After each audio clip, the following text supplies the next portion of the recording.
Good morning. I just thought, as it's coming up to that time of year that people call Imbolc, or in Christianity, Candlemas, that it's a time where, having gone through the darkest time of the year, that we start to think about the reawakening, the starting to put into practice what we planned, what we were looking to plan, following on from the darkest times of the year. How it's time now to start actually making changes in our lives to actually think about what we want to achieve for this year, and to start making small steps in reaching the goals that we want to do. And this is the right time of the year, if you haven't already done it, to write down your goals for the year and to break them down into those goals that you want to achieve for next year, those goals that you want to achieve in 6 months, 3 months, next month, or even tomorrow. And if at this time of the year and this time of life, with everything that's going on, you are struggling to see any light, any positivity, this is where you need to sit down and you need to really, really break down what you want to do and make a plan. And even if that is making weekly planners for yourself, and break everything down so that you have a Monday to Sunday or Sunday to Saturday, or however you'd have your week, and break it down. So even to the extent that you put down what you do for the morning when you get up,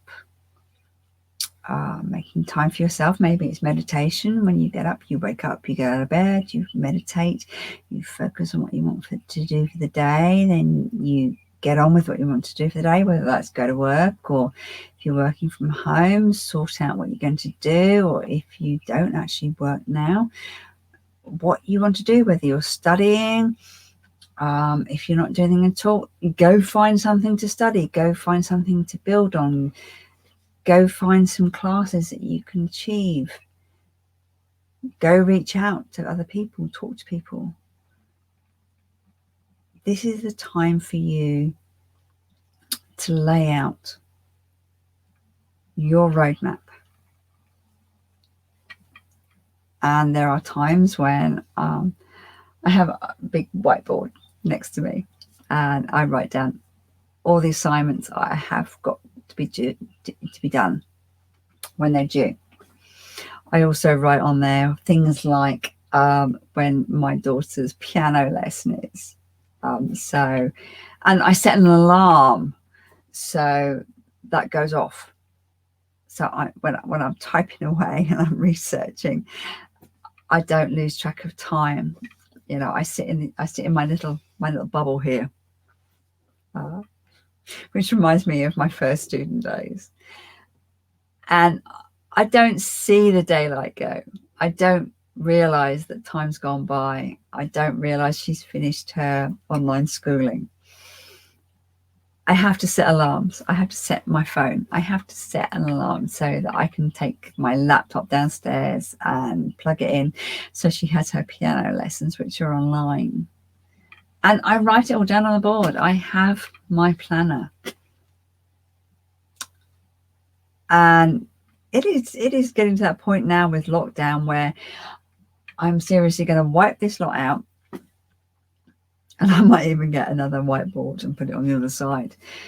And I'm literally going to put down what I need to do, whether that be starting my day with my research, whether it's whether I'm going to be writing a certain assignment, whether I'm going to have to do certain things for the horses.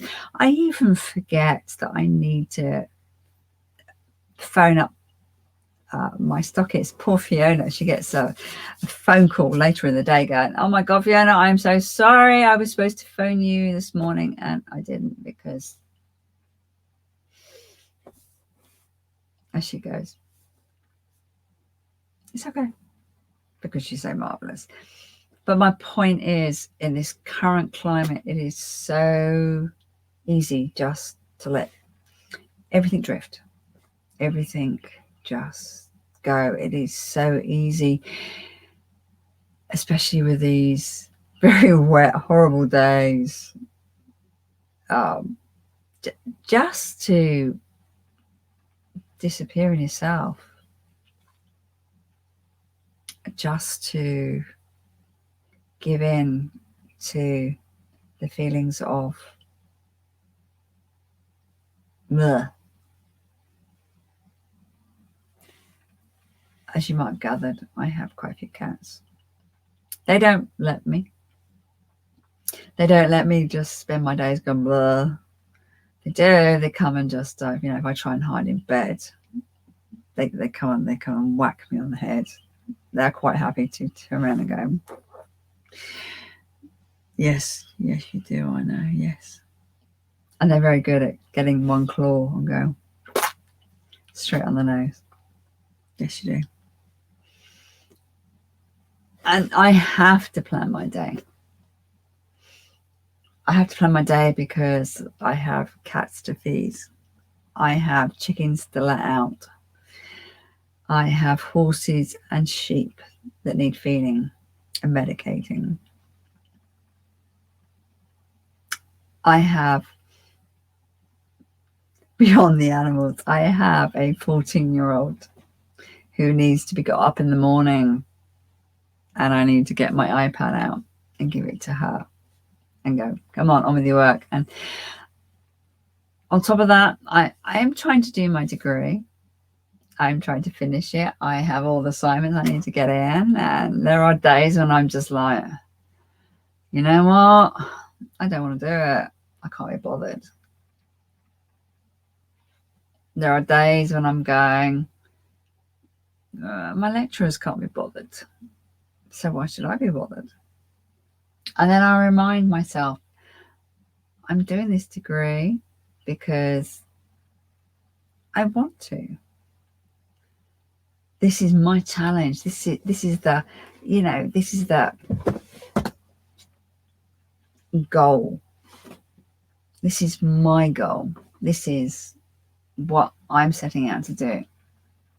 I don't have to do it. I could plod on. I could do nothing. But I don't want to. I want to do better. I want to achieve things. And you can too. And it doesn't have to be that you go out and do a degree. It could be that you want to learn a new skill. You want to learn how to craft something. You could want to reach out to a different group of people. You might want to look at moving somewhere and want to research different areas of the country that you want to move to. You might want to learn about growing something, different plants, different ecology, and different areas of the country. It's amazing how things like topography difference. My research project I'm doing at the moment, You might not find it so fascinating. I'm looking at the sand in horse poo and comparing it to the sand in the soil. And whilst you're going, oh my God, she's playing with horse poo, you'd be amazed how 2 miles makes a huge difference in the topography. We live in an area called Breckland. Well, actually, we're on the edge of Breckland. And where we live is boulder clay. You go just over a mile away from us and it is chalk. Chalk with driftwood sand. We over here are boulder clay with drift sand from the Ice Age rather, where the old ice fields drifted down and dragged sand with them. And now our horses, when you have this horrendous weather, this very strange weather we have, it rains down and it churns up all the sand and then the horses eat it. And that's what I'm looking at. I'm playing with horse poo to see how much sand they eat, and it eventually comes out the other end. But it's a challenge. It's something different. And okay, you don't have to go and play with horse poo. You can find something else you want to do, whether it be wood carving, whether it be a challenge to learn something like crocheting or knitting or painting or cooking or preserving something or growing different strains of plants, or I don't know, just to annoy all those senior allotment people, finding out the beneficial properties of things that people call weeds. I hate to say it, but what certain people call weeds, I call beneficial plants. Great medicines in those weeds, and they hate me for it, but I don't care. But my point is, now is the time for you to expand your horizons. Really expand your horizon. Yeah, it's wet out there. So go look in the book. Find something, you turn around and go, what about whatever? Find something different and look at it. Challenge yourself. And if you find that you don't really want to be that creative, then break your day down. If you find getting out of bed a problem, as I said, make a timetable. Seriously. Break your day down as if you were back at school or you were at work or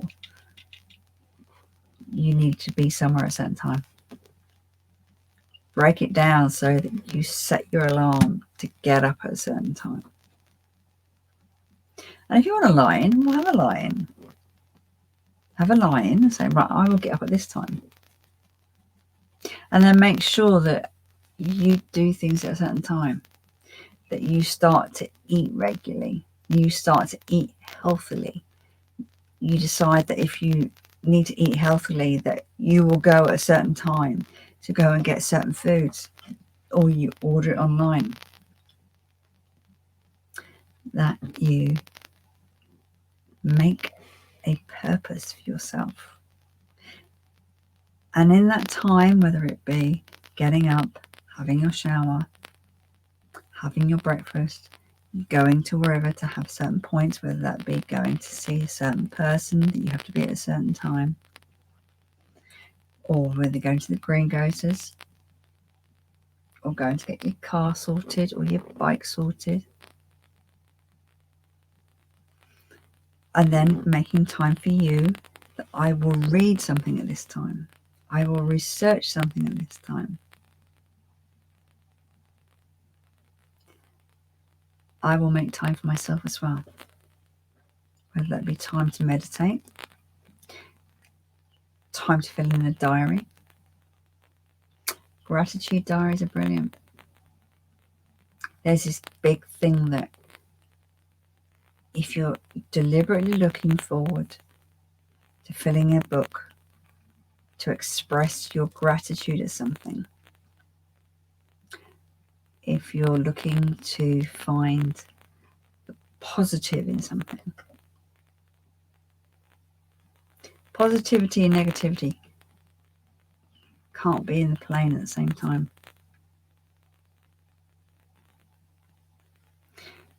You can't look at something in a positive light unless you go but. And it's up to you if you go but. We all like to say but it's our get out clause. You don't need the get out clause.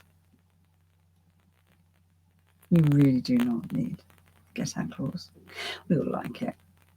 I like it. You like it. I know most people do. However, set your timetable.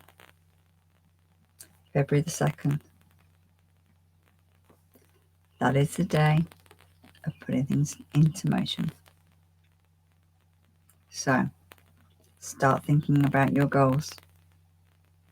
Think about your goals of what you want to achieve tomorrow, the day after, the week after, the month after. 6 months, 9 months, a year. 5 years, 10 years. No goal is too big. No goal is too small.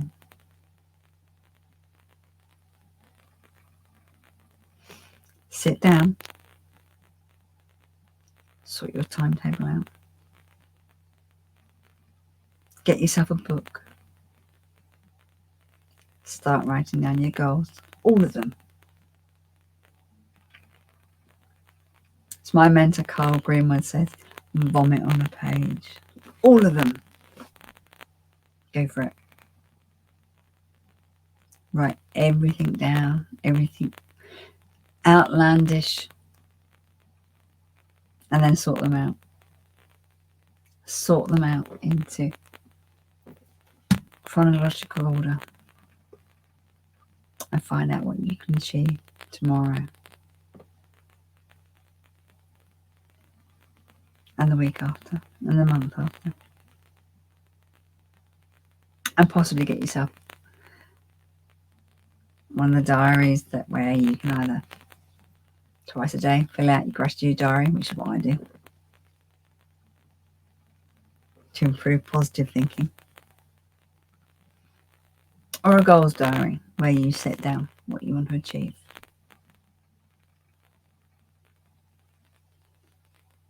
But it is time to stop sitting in the doldrums. It is time to take positive action. It is time to reclaim yourself and move on. Talk to you soon.